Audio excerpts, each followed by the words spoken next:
Թուրքիայի տարածքում հայտնվել։ Այո, դեր գանկնողալ չկա։ Այսինքն իրանական կողմը չսավ երբեք որ այո մենք արձակեցինք, որովհետև այդտեղ ամերիկյան բազամը կամ նատոյի բազամը անոր համար արձակեցինք չսին։ Անոնքալ դեր չերան այդ հրթիռներուն։ Ինչպես որ Նախիջևան ինգած հրթիռներուն ալ դեր չերան։ Հա։ Բայց թե ոչ հրթիռները, ոչ էլ դրոնները պատահական չեն կարող, չէ՞, հայտնվել որևէ տարածքում։ Անշուշտ որ պատահական չեն կարող, բայց գրնալ որ երրորդ կողմեր շահագործեն այս բանը թագարտիմը նման։ Այդ վարգածն ալ կարելի է։ Շատ հետաքրքիր է այս մթնոլորտում ով կամ ինչը կանգնեցրեց Իրանը-ադրբեջանական կոնֆլիկտը։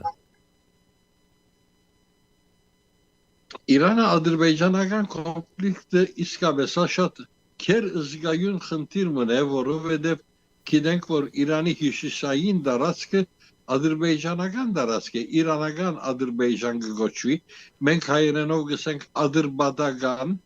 եւ այդտեղ բնակող ժողովուրդը որպես ժողովրդական խավ, ժողովրդական հոգեբանություն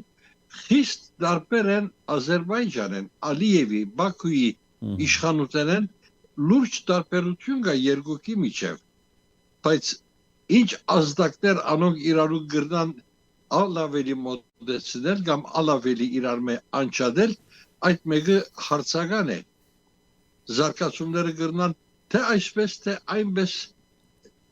մոտեցնել կամ հեռացնել այդ երկու ժողովուրդը։